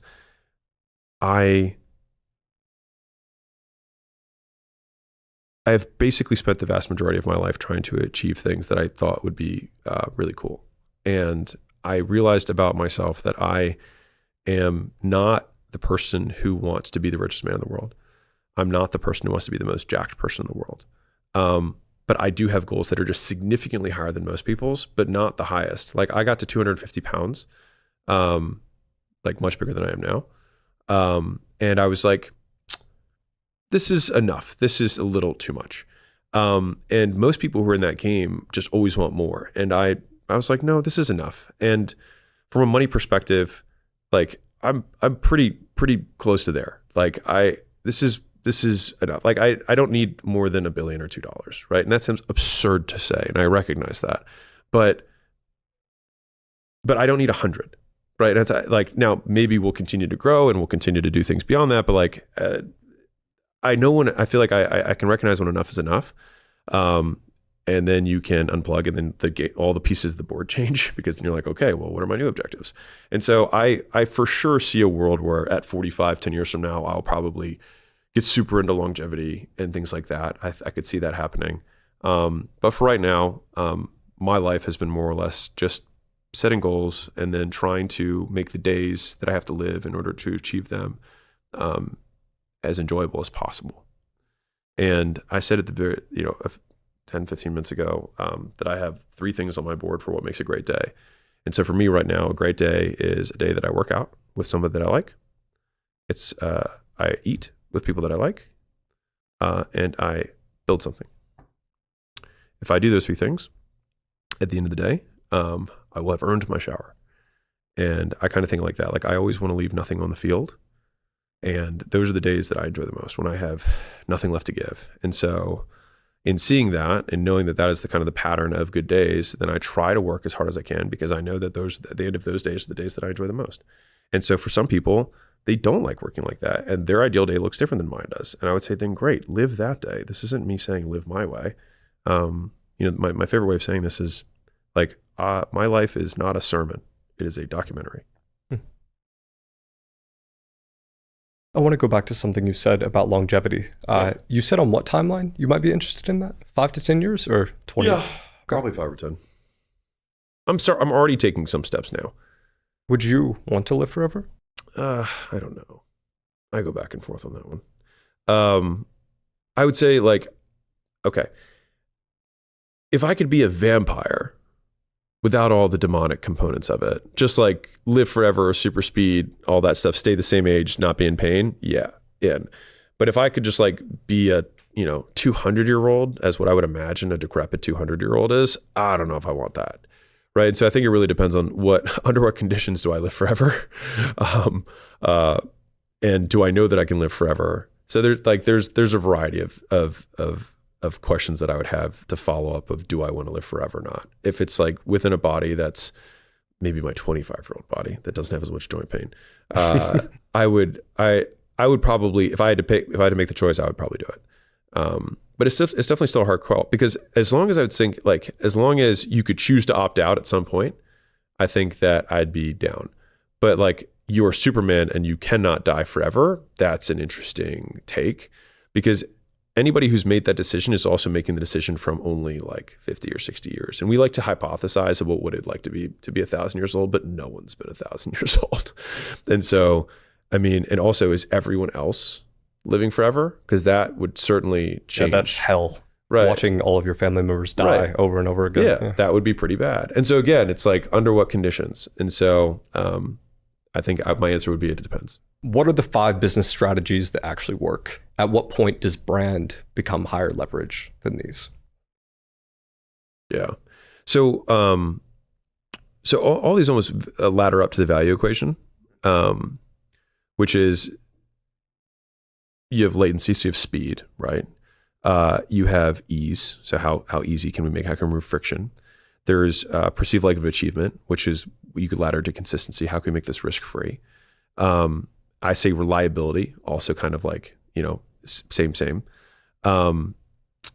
The impact itself, like can we make the impact more meaningful to a customer? Like these are all kind of like the components of value, but it's not that. So brand only really influences one of those, which is just the perceived likelihood of achievement. So people will buy a brand because they've been rewarded from that brand in the past. And then the product will reinforce the cycle of the brand or deteriorate it. And so there's a lot of concepts in like the creator world where it's like, jab, jab, dab, right hook, or, give, ask, whatever you want to call it. That is true if the products you have are not great. Because I actually agree with that. Giving, and then it's a take when you sell the thing. But no one's like, oh my God, Apple, let's say Apple 10 years ago, is coming out with a new product. No one was like, oh, they're right hooking us now. Everyone was lining up because they were excited to buy the product because all the products are great. And so in listening, so like if you've read any Steve Jobs stuff, it's like he actually saw the same deposits of goodwill, but he just saw it through the product itself. It's like, we can deposit goodwill because of how good our products are. And we have some bad products, which we obviously try not to make bad products. But if we do have a product that was a flop, we messed up something. Then he saw that as like the give take, which really just ladders up to just always reward your customers at all interactions, period. And so, and if you have consistently rewarded someone, then they will have less friction and they will buy faster and they'll be willing to buy at a higher price than to something that's unknown, which is why you're able to command a premium price. And so, how does brand, overcome those things? It doesn't. It just factors into risk. And people love buying things that are risk-free. And if you've bought if you've gone to Chipotle 100 times and you like it, then you'll go again. And let's say the first time you ever go to Chipotle, you get a bad bowl, but you don't know it's a bad bowl because you've never had Chipotle before, then maybe you'll never go to Chipotle again. But if you've had 20 good bowls and you have one bad bowl, they've probably bought enough goodwill from you to get a 21st bowl, right? And so there's the content that you make that on its own will reward people for giving you something, which is their time, and you give them some sort of benefit for doing it. Jimmy does it by continuing to entertain people, and we do it by trying to educate business owners. But everyone, as long as the person that you're trying to attract gets what they want out of it, then it's a win. And ideally, when you provide the service or product that you spend all that time on, they buy it and they tell their friends. And then they don't see it as a negative brand experience. They buy it and then they buy the next thing. And so I don't think that brand overcomes those things or sits separately. It actually just is a high lever on the risk. So you would say that the jab isn't even necessary. It can just be right hooks. Or rather, right hook would just be all taking. So no, it'd be the other way. So it'd be all jabs, no right hooks. It'd be all gives, and then you just get. So you used to position your videos way back as I have nothing to sell you. Yeah. Do you think school would have had such a successful marketing campaign if you had said at the beginning of all those videos, Alex Hormozi, the co-owner of School, if you want it, it's link in description, and then just did the same video? Maybe, I don't know. Like I found School particularly effective because it was like, oh, this guy like hasn't really sold anything to people, and like I'm not a portfolio company that he'd want to invest in, so he's just been giving me value. Yeah. Oh, what's the School thing? It's finally the thing he's pushed. Let me get this. Yeah. So do you think there's any merit to that, or is congruency probably the better strategy? Well, okay. So you said, so there was two questions there. So one is, would the School launch have worked as well if I had presented other stuff before that? That could work. Yeah. Maybe if the other stuff that I presented was good. In terms of the congruency piece, I had a huge percentage of my audience that wanted to start businesses. I'm not going to help gazillions. I don't want to build that business. But School is a platform that can do it for zillions of people at once. And so I spent 4 years looking for something that I thought was the best product on the market, and Skool is the best product on the market in that category. And so that's why I was like, okay, I feel good putting my name behind this. Because I also invest and buy companies that I don't put my name on, not because I don't think there's anything wrong with it, but just it doesn't appeal to a huge percentage. If I buy a teeth whitening chain, there's no point in me pushing my teeth whitening chain. like if you're in one of these 32 markets that like, it's just like, why? What's a sentence someone said that broke you? I don't think there has been a sentence that's broken me. I'm still here. So like things that like bothered me. I would say so. What is a sentence that bothered me? Actually, you know what? There was a term that bothered me. It was one of the catalysts that got me into entrepreneurship, which is I was reading this self-help book when I was on my self-help kick to try and, figure out what I want to do with my life when I was 20 or 21. And it said a lot of people are entrepreneurs. And it was like people who just like reading and talking about business stuff, but don't actually do any business. And I was like, fuck. It's like, that's me. And I was like, I don't want to be an entrepreneur. Like, that sucks. And so I was like, okay, well, I should change that. I think the things that really, quote, break us are, they don't break you. They just make you aware of a deficiency that you've been ignoring. You're not bothered by things that aren't true. You're bothered by things that are, that you don't like to look at. On a lighter note, if business didn't work out, you said your plan B was to drive Uber and strip. Yeah. What would your stripper name have been? I don't know. No idea. Maybe something exotic. I thought that was a funny one in the research. I forgot about that story. Well, I think what's interesting is that your plan B continues to improve over time. And so basically as you develop skills, and so like all I had, at that point was I had energy and I was in shape and I was decently good looking. And so I was like, I will bet that someone will let me dance on some stage if I learned how to do that. And I could drive Uber during the day. So that would give me, I'd be able to earn 16 hours a day and probably earn pretty good money. And then but the plan was never to do that forever. The plan would be to do that, save the money, and then take another shot. And so, I see that as a short-term speed bump on the way to where I'm trying to go. And again, I come from this perspective of like, I don't judge people for how they make their money. If you do what you want, if it doesn't bother you and it bothers someone, like you can boil down most of the trolls on the internet into one statement, which actually helped me a lot too, which was, you make money in a way I would prefer you didn't. Like, you do not live according to my preferences. Okay. And you don't live according to mine. And that's okay. That's why you have your life and I have mine. And so I think it's useful to have these translations because then it just kind of like makes a lot of many or most of these comments just boil down to like, he does things that I would prefer he didn't do. I'm like, okay. Do you think plan Bs are mostly unproductive? No. So, there's, it's really interesting because there's on so many entrepreneurial things, you can like, it feels like you can't have a middle take. Or like, how do you feel about morning routines? You either got to be like, oh, if you have to have a morning routine, you have to, do your dunks and your affirmations, and like you got to sharpen the axe before you cut the tree. And then there's the other people who are like, there's zero routine. Like you just have to start working as soon as possible. I tend to be more in this camp, right? But it doesn't make viral clips unless you're polar on the belief. So like, are you plan B? No, you have to only have plan A and go all in on plan A. And if you're not all in, then there's no plan Bs, right? On the other hand, you can just make the argument that having a plan B allows you to go all in on plan A because you're not being irresponsible, right? Like I think me getting over the hump, like I don't think me having a plan B made me less successful. I think it just made me logical. Now, so said differently, when I see many people really aggressively arguing on both sides of something, to me, it means the thing doesn't matter at all. So like, should you have a plan B? Should you not have a plan B? Well, if people have succeeded with a plan B and without a plan B, then it probably just doesn't matter. And if people have succeeded with a morning routine, without a morning routine, then morning routines probably don't matter. And so there's just so few actual variables that contribute to the outcome that everything else just appeals to mysticism, as I think. It's just magic. right? It's like, okay, there's this other ephemeral. This is why like I don't like that manifestation energy, whatever. And then to be fair, there's like all the people who are like, you have to manifest your life, and then there's plenty of people who are like, no, you don't.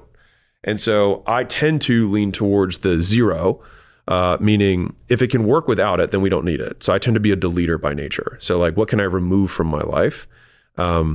Because I think it's a more effective practice to think, what are the few things I enjoy? And then to improve my life, remove all things that are not those, rather than try and add things, it's a very American or Westernized thinking, which is that we think to improve our lives, we need to add stuff. Whereas from the Eastern philosophy, to improve your life, you remove things. You simplify. And I think I subscribe more to that. I think that's good for giving advice too, because so many times people are giving advice to each other and it's always about adding something, but it's more, the more helpful advice is usually what can you take away in this situation to be more effective. You only have so many hours. There was, what was it? There's a really interesting, like if you did all of the practices that are recommended by some health association, just like the government, you did all of them. It's like, you have to walk this amount of time. You have to do this. Like there are more hours. You do not have enough hours in the day to do every health recommendation to prevent every one of the ailments that can occur in your life, which just means you're going to die. and like oxygen kills you one breath at a time, because we are all rusting eventually. Like basically you're born and then you rust until you die, just biologically speaking. You literally oxidize, you rust.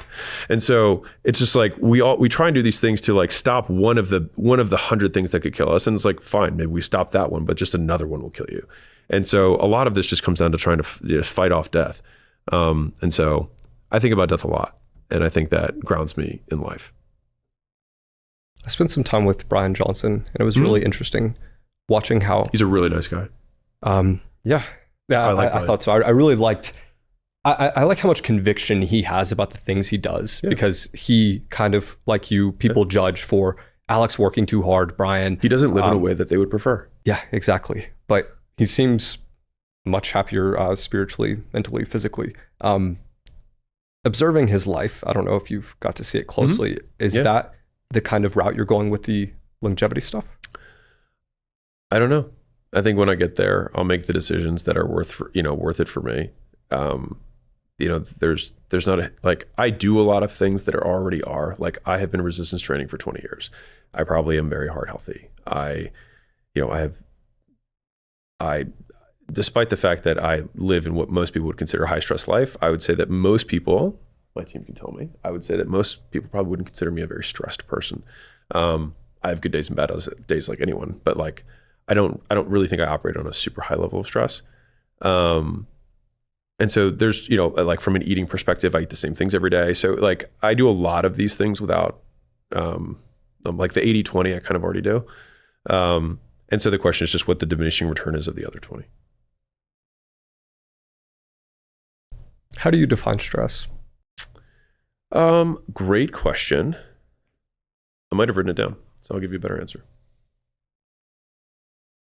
This is why the book is so useful. I write things down so I don't have to remember them. Which is there's a great meme where it's like the John Cena meme where he's like can't believe it. It's like I write things down so I won't have to remember them, and it's like I write things down so that I can remember them. It's like, wait, what? Let's see if I can find it here.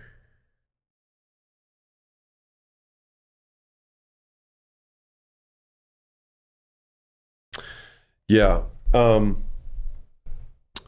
So I observe anxiety occurring when there are many choices and unclear priorities.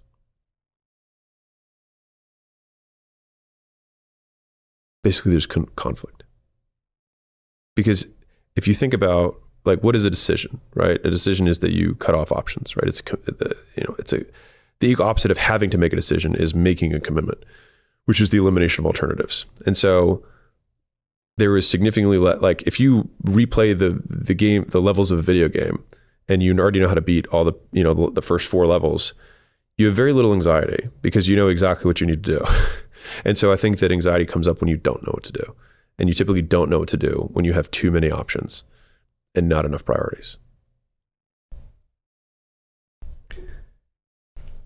the other successful people that you've spent time with, have you noticed that any of them have proclivities toward stress? Sure. Layla's super stressed. And she's very successful. Given that you two have done similar amounts of volume, is it really just the areas that she's inexperienced with, or has done less volume that she's stressed about? Or I think she's like, this is kind of like the Doberman versus whatever scenario. I think she has, for whatever reason, a more natural proclivity towards anxiety. I have one that's more tends towards anger. I don't see that as good. I don't see it as bad, just see it as it is what it is. And I think we've both used, don't overanalyze your pleasure, don't overanalyze your fuel.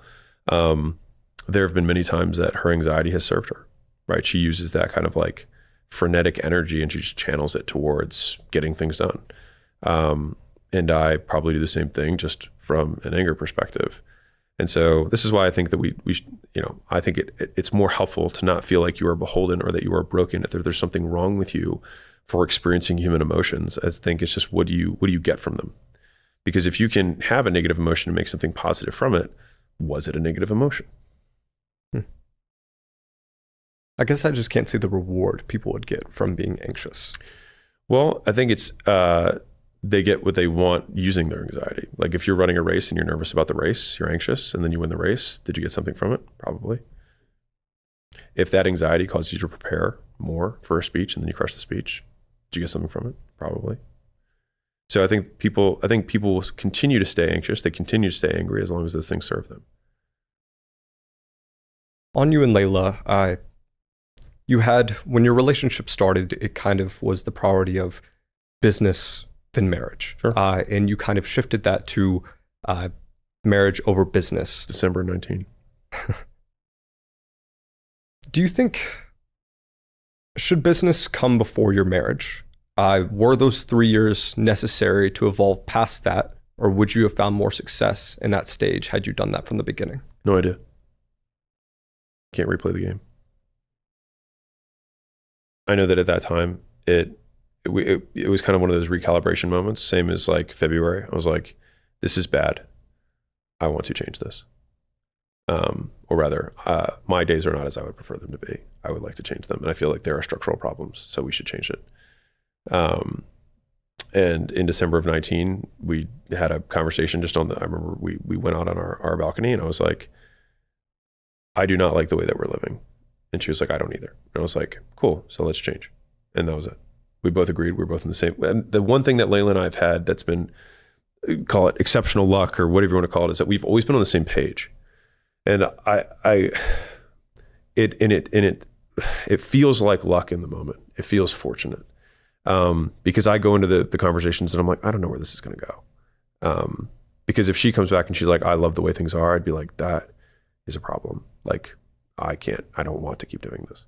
And so we've thankfully been on the same page. And I think one of the benefits of living our lives so mutually entwined is that we are exposed to the same stimuli. And so we suffer at the same time, typically. And so if one of us is feeling off, the other one typically feels it. And like, it's wild. Like Layla and I have a very interesting relationship from a partnership perspective, because like there are few humans, I think, that have spent like, especially married couples, that have spent more time than Layla and I have together.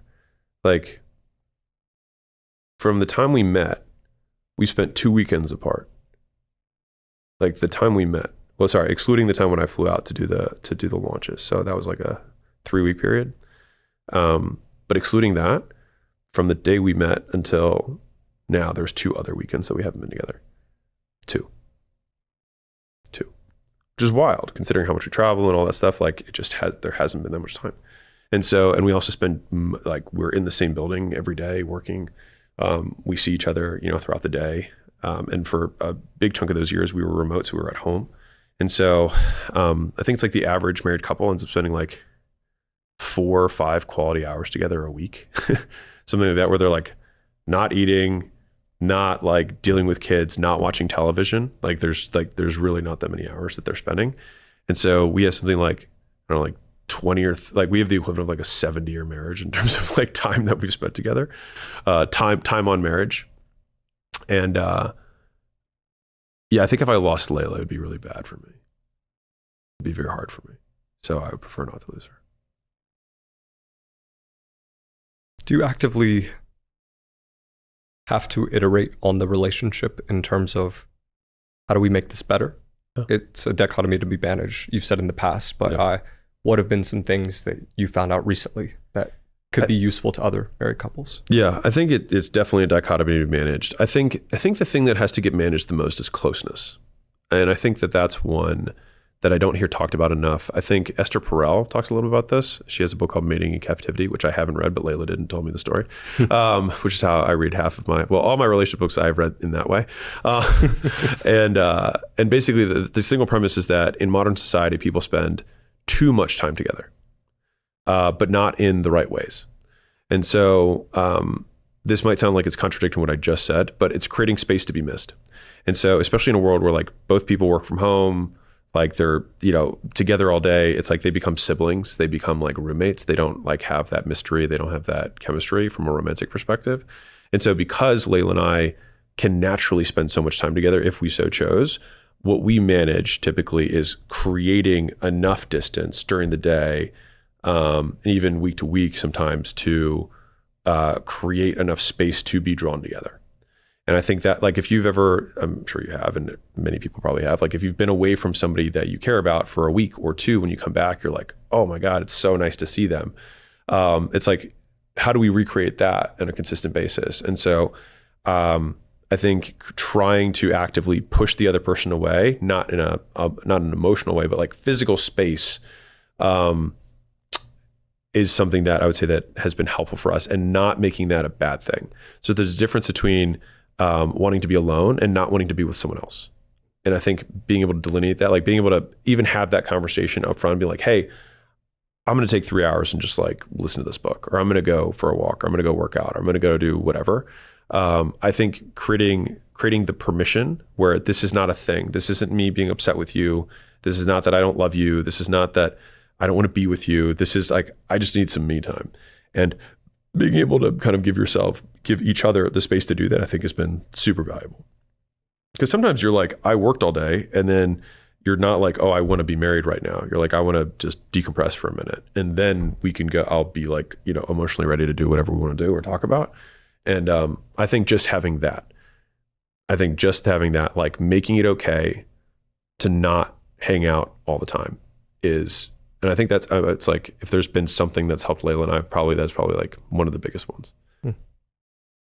When I spoke to Layla last when I was here, I'd asked her, what's something you noticed about Alex that he doesn't realize about himself? And she wouldn't speak to it because it was your frame.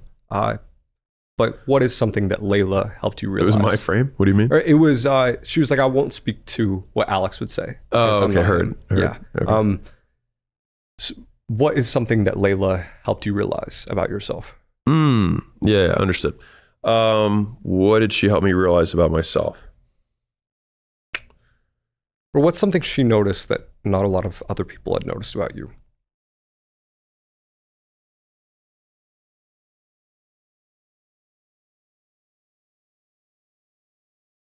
I don't know. I would say that she's helped me develop in a lot of ways. But in terms of like things that I didn't notice about me, I think Layla, because she sees the world the same way that I do, from the same behaviorist frame. She doesn't talk about it as much, but like she sees it the same way. And so she has been like, the person who's going to have the biggest influence on who you are is the person who you hold in the highest esteem, who holds the most reinforcers in your life. And hopefully that's your spouse. And so your spouse is going to have a huge influence on your behavior and like how you act and how you kind of mold over time. And so we've had reciprocal kind of control over one another in terms of shaping and reshaping each other. And she knows what she's doing when she's reinforcing certain activities. And so do I, and so I think that being with Layla, she has encouraged me deliberately and indirectly to be more patient, for sure. I'm so much more patient, so much more, like just so much more patient since she's been in my life. I'm less angry than I was when we met. I would say I try to go out of my way more to be kind to others since we met. I would say I try to be more considerate since we met. And these are all behaviors I fundamentally learned from her. And so I would say like, I think I would say buying a spouse, but I think picking a spouse is almost like buying all of the behaviors that you'd like to have in the future from somebody else, and basically saying like, man, I got all these rough edges. If I married this person, I'd probably smooth out a little bit. And so I think a lot of it does is like you start here and then you kind of like slowly learn the best from one another. And I think we've both been better off from being together. Like on the flip side for her, I think she's gotten more aggressive. I think she's more direct since we've been together. I think she's less patient. And I think those things have benefited her. And so that's kind of like, that's our yin and yang. That's worked really well for like mutual personal development. Alex, do you have to go through hell to become successful? No. You have to learn the skills to become successful. And oftentimes learning those skills is painful because you don't know the skills when you're trying to learn them, and mistakes hurt. And so I think there's just a huge amount of skills that you have to learn in order to be successful. And if we define success as material success for business, at least, then it's just, there's so many things you have to learn. It's very hard to learn them scar-free. And I think that's really what it comes down to. But if someone were able to, like, you know, if your father were Rockefeller and you also had, you know, the proclivity to be ambitious, I'll bet you he could probably teach you a lot of the things that you wouldn't have to learn on your own. It probably would be significantly less painful. So I think it's degrees of hell. I'm sure there are some people who have suffered significantly more than others in order to be successful. Almost everyone has suffered in general to be successful, but I also think that people in general suffer. And so when we ask somebody who's successful, hey, do you think the reason that you're successful is because you had a hard childhood? Well, there's tons of people who had hard childhoods who are not successful. So is it the hard childhood or is it just other things? And so again, when I see people on both sides, then maybe this thing doesn't matter. It's not a variable worth studying. I just want to look for the few things that are in common. And the few things they all have in common is that they did certain behaviors that promoted activities, that promoted products. They had products that people loved and that they just kept buying. And they were able to do that at a price point that generated significant gross profits. They were able to reinvest in the business and gain disproportionate, you know, growth as a result. Like those are the things that must occur. In terms of the person themselves, I think suffering is a fact of life. And so poor people suffer and so do rich people. Everyone suffers, and everyone's just looking at the other side, hoping that the other one has an answer.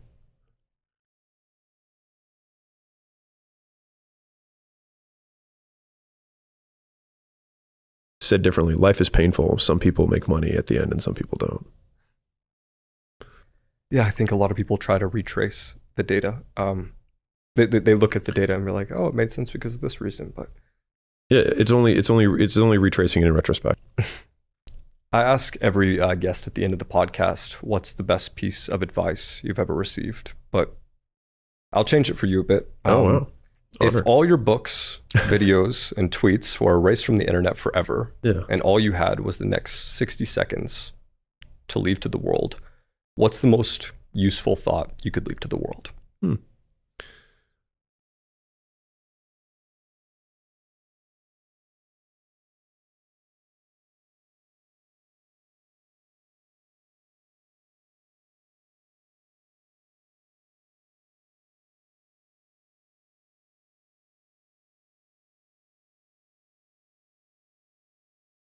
Figure out what you want, ignore the opinions of others, and do so much volume that it would be unreasonable that you would be unsuccessful.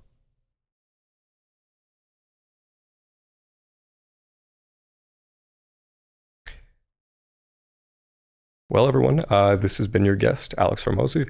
This is the Jack Neal Podcast. Appreciate you coming on. Thanks.